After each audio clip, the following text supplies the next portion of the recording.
Hola, el día de hoy vamos a hablar sobre las normas de tránsito, tema muy importante a la hora de conducir un vehículo y derivado de los riesgos a los que nos exponemos. Y aquí entonces la importancia de que conozcamos sobre estas normas de tránsito y que independientemente del actor vial que seamos en el momento, nosotros tengamos en cuenta estas normas de tránsito para nuestra propia seguridad. Y aquí viene algo muy importante y es ¿qué nos produce a nosotros la vía? Entonces debemos pensar, independientemente del rol, seamos peatones, seamos motociclistas, seamos ciclistas o seamos conductores, ¿qué nos produce a nosotros la vía? Habrán momentos donde puede que tengamos miedo. ¿Por qué? Porque pueden haber condiciones climáticas, condiciones de diseño de la vía o también las actitudes que de pronto otras personas tengan sobre ella que nos lleven a generar miedo. Pero también puede haber tristeza. De pronto cuando nosotros vemos un accidente de tránsito o vemos una situación en la cual sobre la vía se está presentando, nos puede generar también tristeza, pero también puede llevarnos a generar culpa cuando de pronto nosotros no cumplimos con una norma de tránsito. Y en ese sentido, desde esa culpa, también desde esa tristeza o también desde la vergüenza, podríamos decir que surge a partir de una serie de actos inseguros. Y esos actos inseguros tienen que ver con el comportamiento que nosotros adoptamos a la hora de hacer las cosas. De pronto, ¿por qué? Porque se incumple una norma de seguridad o porque no se cumple con un procedimiento adecuado. Esa es la razón por la cual entonces nos genera ese tipo de sentimientos. Pero no podemos decir tampoco que en la vía nosotros no tengamos alegría. ¿Por qué? Porque de pronto nos estamos desplazando de una manera adecuada, porque estamos cumpliendo con lo que nosotros teníamos planeado. En sí, el hecho de que nosotros nos desplacemos sobre una vía, independientemente del rol que nosotros tengamos, nos genera un sentimiento. Pero a partir de esos sentimientos, nosotros también debemos actuar para beneficio propio y aportándole a la seguridad. Ahora, quisiera que nos hiciéramos una pregunta y es, ¿quién tiene derecho a usar las vías? En ese sentido, todos tenemos derecho a usar las vías, solo que hay unos que actúan como conductores, otros como peatones, otro como ciclista. En sí, cada persona puede usar las vías y va a tener un rol específico dentro de ella. Y aquí viene entonces la importancia de que nosotros consideremos el establecimiento o el cumplimiento de una serie de normas. Y cuando nosotros estamos hablando de esas normas, tenemos que entenderlas que las normas son una guía de actuación. Y esa guía de actuación es la que nos permite o la que nos establece unos parámetros a cumplir para garantizar la seguridad de las personas, ¿cierto? Todos los seres humanos hemos estado expuestos a normas de seguridad en la casa, en el colegio, en la calle y en la empresa. Y esas normas de seguridad nos llevan entonces a establecer un paso a paso de cómo comportarnos y que esto sea de manera segura para nuestro beneficio, de tal manera que se mitiguen las consecuencias de los riesgos a los cuales nosotros nos exponemos. Pero entonces, aparte de contar con una norma de seguridad, si nos enfocamos al tema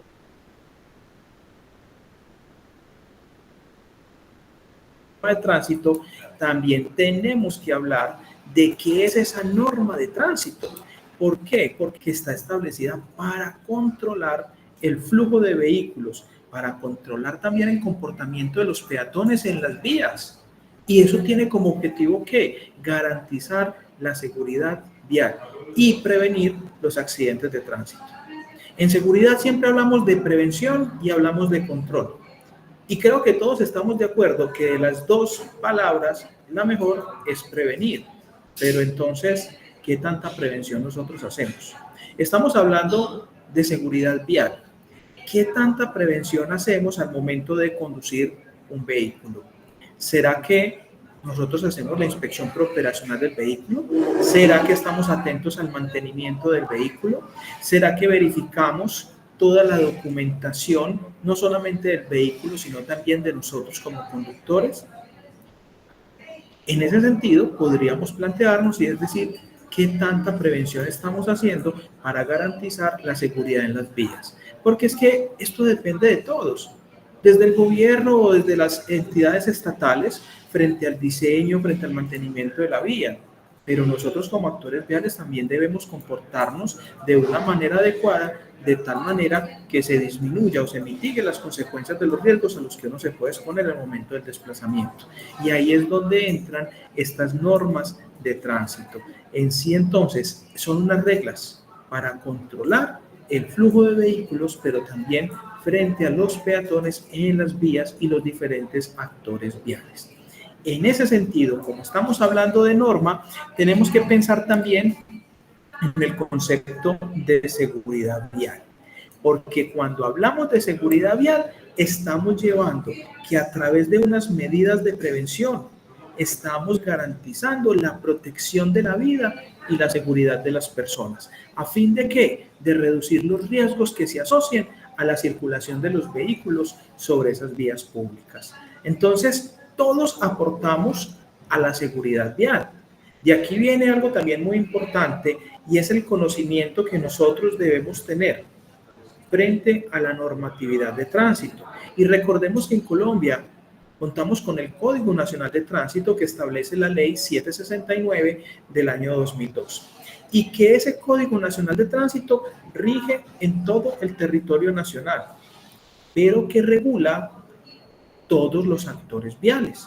Entonces, cuando hablamos de esos actores viales, estamos hablando de los peatones, estamos hablando de los usuarios, de los pasajeros, de los conductores, de los motociclistas, de los ciclistas y también desde los mismos agentes de tránsito, que son aquellas personas encargadas de regular todo el cumplimiento de este tipo de normas. En sí, nos establece entonces toda una serie de directrices y de procedimientos para que nosotros actuemos de manera segura al momento de desplazarnos. Pero, ¿qué contiene en sí este Código Nacional de Tránsito? Este Código Nacional de Tránsito se divide en unos títulos y dentro de estos títulos podemos hablar, en el título número 1, de algunas disposiciones generales, donde se explica en qué consiste el Código Nacional de Tránsito, cuáles son los principios rectores. Y aquí dentro de esos principios rectores tenemos que pensar, oiga, desde la seguridad de los usuarios, desde la oportunidad, desde el cubrimiento, desde la libertad de acceso, desde la plena identificación, la libre circulación, la educación y la descentralización. Es decir, cuando hablan de esa descentralización, es decir, que no todo dependa de una sola parte, sino que en las diferentes regiones se cuente con autoridades de tránsito en las cuales nosotros podamos llevar a cabo los diferentes trámites. Entonces, ese es el título número 1 que nos habla de unas disposiciones generales. Pero en el título número 2 nos habla del régimen nacional de tránsito. Y ahí es donde se empiezan a contener las diferentes normas para los centros de enseñanza automovilística. Nos habla también frente a aquellas variables a tener en cuenta para el otorgamiento de las licencias de conducción y también para aquellas personas que de pronto lo vayan a obtener por primera vez. Adicional a eso, nos establece todos los equipos de prevención y de seguridad con los cuales deben transitar los vehículos sobre las vías, regulando también el tema de la revisión técnico-mecánica, tanto para todos los tipos de vehículos. De aquí viene una cosa muy importante y es el término conductor y el término vehículo. Porque cuando hablamos de conductor, el mismo Código Nacional de Tránsito nos habla de una persona que está habilitada técnicamente para conducir un vehículo automotor o no automotor. Ese es el conductor. No es el que tiene el rol de conductor dentro de una empresa, ¿sí? Que a veces a nivel interno de las organizaciones piensan, es que el conductor son aquellos que solamente están dentro de un vehículo y se desplazan. Sí, están ellos, pero también dentro de las organizaciones también podemos tener otro tipo de conductor, es decir, una persona que cumpla una labor netamente administrativa, pero si está utilizando un vehículo para desplazarse de un lado a otro, ahí yo ya tengo un conductor. Entonces, el primer término que es importante que conozcamos. El segundo término tiene que ver con el vehículo. Y el vehículo es todo aparato montado sobre ruedas que permite el desplazamiento de un sitio a otro. Entonces, cuando hablamos de ese vehículo, puede ser automotor o no automotor. Entonces, un carruaje es un vehículo porque es un aparato que está montado sobre ruedas. Entonces, es importante que conozcamos esos conceptos para que podamos ir avanzando y que la claridad frente a estos conceptos, pues todo lo tengamos también y que fácilmente podamos entender estas disposiciones que nos van dando ese Código Nacional de Tránsito. Miremos el título 3 de este Código Nacional de Tránsito, porque es que ahí en ese título 3 nos establecen todas las normas de comportamiento. Y dentro de esas normas de comportamiento está la obligatoriedad de los cursos de seguridad vial, están las prohibiciones para los diferentes actores viales, ¿sí? Está también la forma en la cual nosotros nos debemos comportar cuando vamos en un vehículo, las diferentes velocidades que se deben conservar dependiendo de la vía o de los sitios sobre los cuales se esté generando ese tipo de desplazamiento. Entonces aquí viene lo macro y que es muy importante que nosotros conozcamos.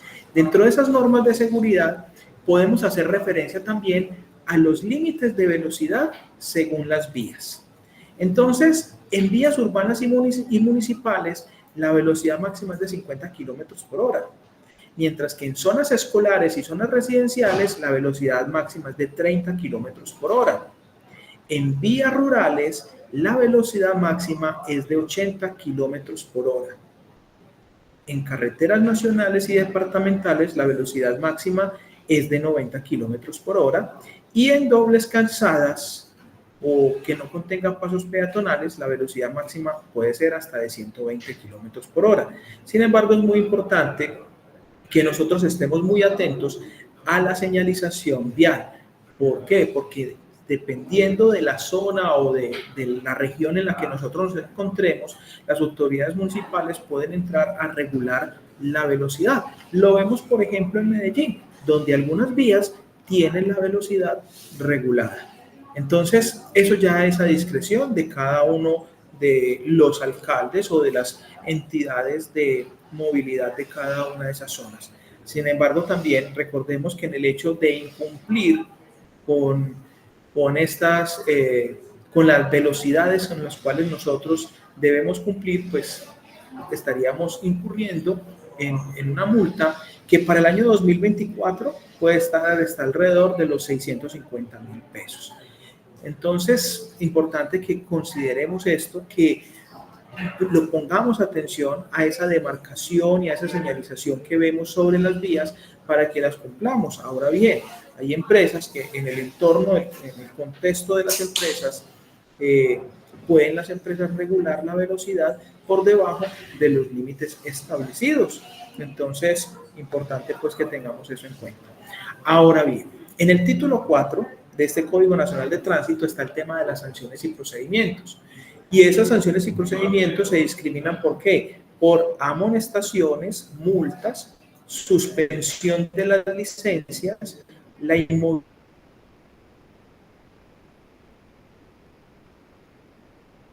inmovilización del vehículo, la retención preventiva del vehículo y hasta la cancelación definitiva de la licencia de conducción. Los agentes de tránsito nos establecen una de estas sanciones o procedimientos. Pero aquí es muy importante hablar de una que es muy común que tiene que ver con la embriaguez, porque a través de las pruebas con el alcohol sensor pueden entrar a determinar cuál es el grado de alcohol en las personas, de tal manera que a través de eso, entonces, seguramente puede entrar a definir una multa. Miremos en la parte inferior cómo nos habla a partir del grado de embriaguez el valor al cual puede ascender la multa, el tiempo de suspensión de la licencia de conducción, las horas de acciones comunitarias, es decir, desde la parte de la labor social y los días de inmovilización. Piensan de que el hecho de que se haga una una prueba o cuando les van a practicar la prueba, van y se enjuagan su boca con un enjuague bucal, otros llegan y hacen jugo de tomate de aliños con goticas de limón porque piensan que eso les está quitando ya puede ser tufo. Sin embargo, una cosa es la prueba a través del alcohol sensor, que cuando sale positivo se tienen dudas, esto se debe ir al laboratorio para prueba en sangre. Y en sangre sí se puede encontrar un rastro aproximado de 72 horas del alcohol en el cuerpo, ¿cierto? Entonces, a través de esas de estas multas por embriaguez, una cosa es cuando es de por primera vez, pero otro, como lo ven aquí en esta gráfica, cuando es por segunda vez o cuando es por tercera vez, donde sube o aumenta la multa, pero también la cancelación o la suspensión de la licencia de conducción y las otras variables que tienen que ver con las horas de gestión social y la inmovilización del mismo vehículo. Es importante que tengamos eso en cuenta. Ahora, también es muy importante que nosotros, en el momento en que nos desplacemos sobre las vías, tengamos muy presente la señalización y la demarcación vial. Y aquí viene algo relevante y es que debemos aprender a identificar los colores con los cuales cuentan estas señales. ¿Por qué? Porque cada uno de esos colores tiene un significado. Por ejemplo, el color amarillo nos indica una prevención o una advertencia, mientras que el rojo nos está hablando de un peligro o nos puede estar hablando de una prohibición, mientras que el color azul nos está haciendo referencia a una información importante que nosotros debemos considerar en el momento del desplazamiento en las vías. Entonces, en ese orden de ideas, la resolución 1050 del año 2004 y la resolución 4577 del año 2009 establece las multas, establece la adopción del manual de señalización vial, que es expedida por el Ministerio de Transporte. Entonces, dentro de esta señalización vial, encontramos señales de tipo preventivo, de color amarillo. Miren que es un rombo, nos da la idea de la advertencia frente a situaciones que nos podemos encontrar más adelante. Entonces, el color amarillo nos está indicando una prevención, una advertencia sobre algo que tenemos más adelante. Como lo visualizan ahí, nos hablan de un resalto, de una glorieta o de una curva peligrosa a la izquierda, ¿sí? También podemos encontrar otro tipo de señales. Cuando hablamos de no solamente las señales preventivas, podemos tener las señales reglamentarias, que son de obligatorio cumplimiento, las informativas, que tienen un rectángulo con un color blanco y de color azul, que nos dan información sobre lo que encontramos en la vía, y también encontramos la demarcación de piso o las señales de piso. Dentro de esas señales que son de advertencia, podemos encontrar unas con color naranja. Es una advertencia temporal. ¿Dónde es más común encontrarlas? Sobre los sitios de construcción, en las obras de construcción. Entonces, significa el color naranja, que es una advertencia de tipo temporal, mientras que el color amarillo es una advertencia que es permanente. Un ejemplo claro es la línea amarilla en el metro. Siempre está ese peligro, por eso se demarca de color amarillo. Mientras que sobre la vía, cuando hay una obra o una intervención de infraestructura vial, las señales son de color naranja, es decir, que no va a permanecer por mucho tiempo, sino de manera temporal. Ahora bien, aquí estamos visualizando las diferentes señales preventivas. Miren que todas son de color amarillo y algunas de color naranja. Esto es lo que nosotros encontramos sobre las vías. ¿Qué es importante? Y aquí les estoy señalando,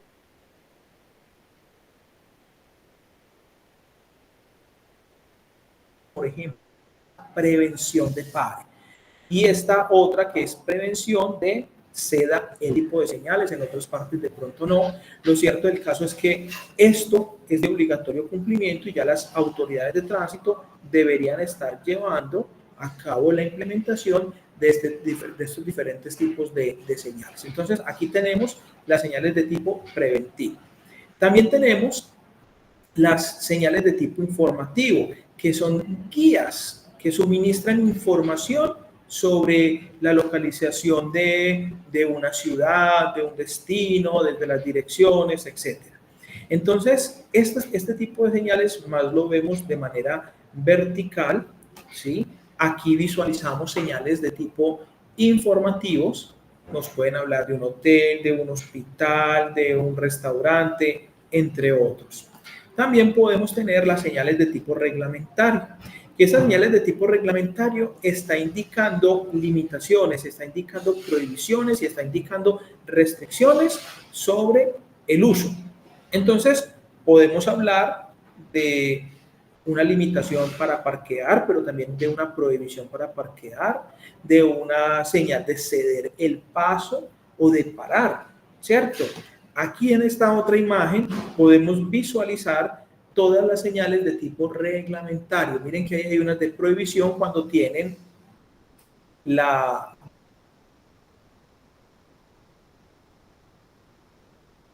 diagonal sobre el círculo, nos de las diferentes prohibiciones, pero también nos hablan de una serie de límites, ¿cierto? Que debemos entonces, o demarcación de piso. Dentro de ellos siempre vamos a ver unas líneas amarillas o unas líneas blancas. Las líneas blancas siempre van a determinar los carriles de la vía, ¿sí? Cuando son de un solo sentido o cuando nos habla de la berma para podernos indicar hasta dónde podría llegar el vehículo en la vía, mientras que la línea amarilla nos indica el eje central de la vía, pero también cuando es continua nos está indicando que no puede haber un adelantamiento, cuando es discontinuo sí nos permite un adelantamiento, pero aquí ya viene una combinación de las dos y en cada una de las vías eso es lo que nosotros vamos a encontrar. Importante es que conozcamos este tipo de señales y este tipo de demarcación para que nosotros lo pongamos en práctica en el momento en que nos estamos desplazando. Ahora bien, saliéndonos un poco de esa normatividad, tenemos que empezar a hablar de los diferentes errores que cometen los conductores al momento de conducir. Entonces, aquí tengo 5, pero podrían ser muchos más. Tienen que ver con el exceso de velocidad, con las violaciones al derecho de la vía, de girar incorrectamente, de estar muy cerca al otro carril o de pasar de manera incorrecta, o en el caso de los motociclistas de pronto el no uso del casco de seguridad o los diferentes implementos con los cuales cuenta el vehículo, porque aquí podemos hablar de una serie de protecciones, tanto activas como pasivas, que son las que nos proporcionan la seguridad cuando nosotros estamos conduciendo. Ahora bien, ¿cómo llevamos nosotros a evitar los accidentes? Y aquí viene, como quien dice, las 3 reglas de oro de la seguridad vial. Y en esas 3 reglas de oro podemos hablar inicialmente de reconocer el peligro.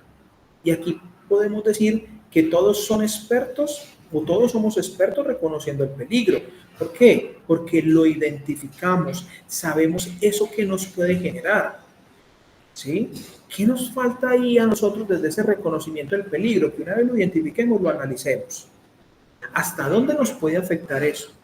Y que en ese análisis o en ese reconocimiento del contexto en el cual se está presentando esa situación de peligro, nosotros lo evaluemos. ¿Para qué? Para que luego de reconocer ese peligro, nosotros determinemos y sepamos qué es lo que tenemos que hacer. Es decir, saber cuál es la defensa. Y en ese saber cuál es la defensa, interviene ¿qué? Temas de fatiga y atención. Es decir, desde el factor humano. Cuando no se duerme bien, cuando no se come de manera adecuada, o porque dejamos de comer, o porque se come en exceso, ¿sí? Por la sobrecarga de trabajo, por la falta de planeación de pronto para el desplazamiento en la vía, o desde la atención, porque de pronto nos desconcentramos en el momento en que estamos conduciendo el vehículo. ¿Sí? Pero también en ese tema de la defensa podemos hablar de las condiciones ambientales y de la vía. Es decir, desde el mismo diseño,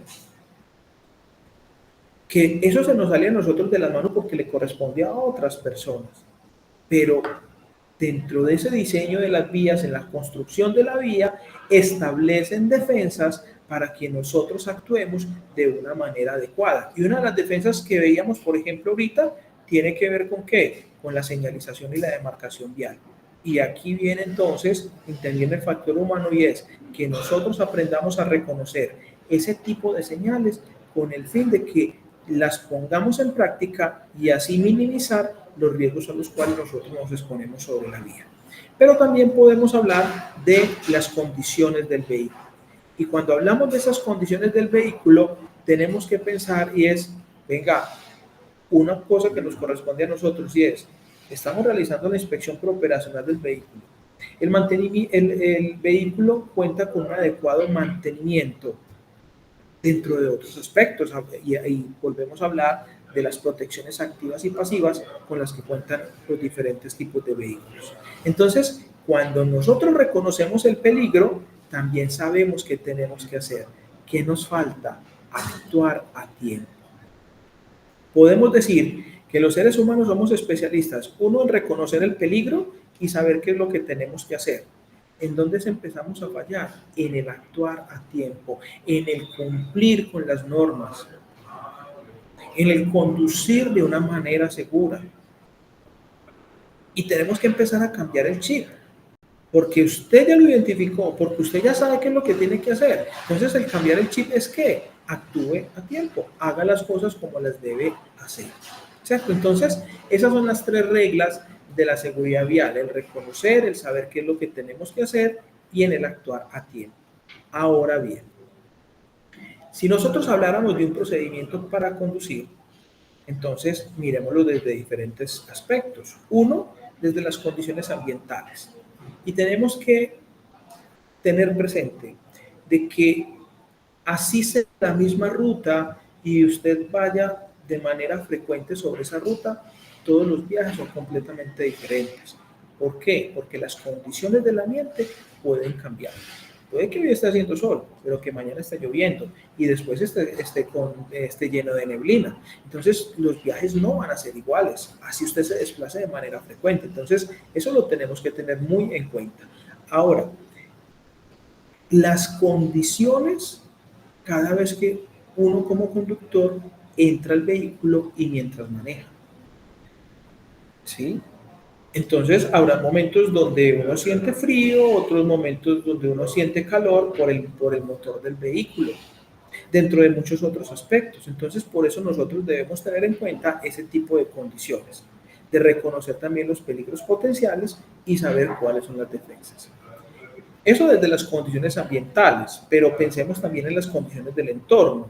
Y en esas condiciones del entorno yo tengo otros actores viales y esos otros actores viales pueden actuar de manera adecuada, pero también pueden actuar de manera insegura. Entonces yo tengo que estar muy atento a las decisiones que esas otras personas tomen. Y dentro de esas decisiones también, en esa forma en que yo actúe, tengo que llevar a respetar las señales de tránsito, ¿sí? Y también dentro de eso es sumamente importante y es respetar al peatón, ¿cierto? Entonces miremos que desde esos procedimientos para conducir tenemos condiciones ambientales, pero también tenemos condiciones del entorno. ¿Qué viene importante? Y es las condiciones del vehículo.